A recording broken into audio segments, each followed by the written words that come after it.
Hello everyone. आप सभी का स्वागत है आज की क्लास में।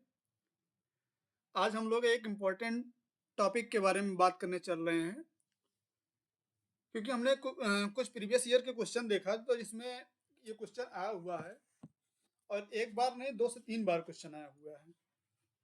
और कभी कभी आप इस पे ध्यान देंगे तो ये 4 नंबर का क्वेश्चन है, और अगर आगे आ जाता है आने वाले एग्जाम में और आपको पता है इस टॉपिक के बारे में, इस पॉइंट के बारे में, तो आप 4 नंबर गेन कर सकते हैं।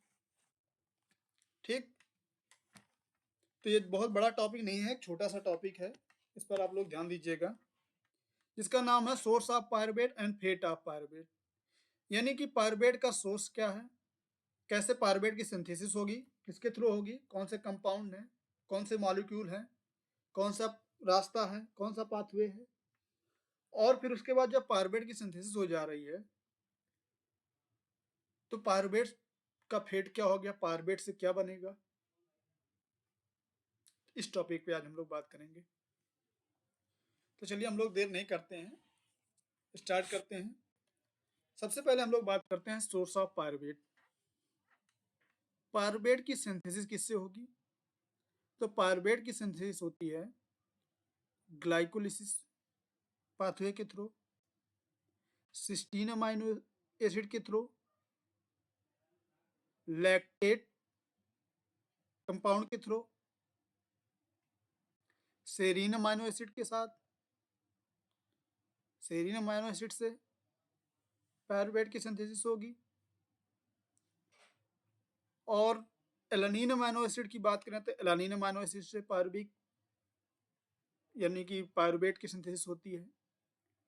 और मैलिक एसिड, मैलिक एसिड से भी पायरुवेट की सिंथेसिस होती है, यानी कि पायरुवेट का सोर्स मैलिक एसिड भी है।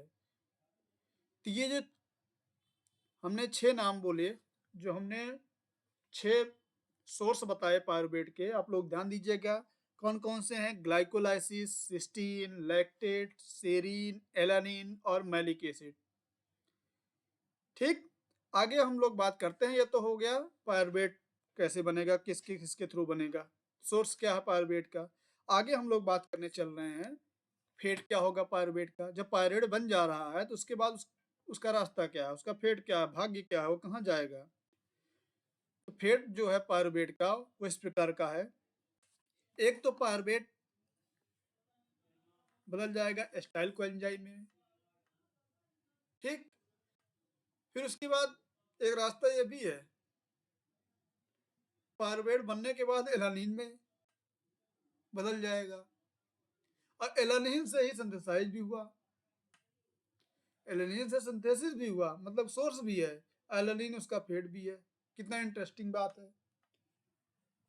और अगला फेट जो है लैक्टेट, अभी हम लोग बात ही किए थे, लैक्टेट से भी सिंथेसिस होती है और फेट भी है।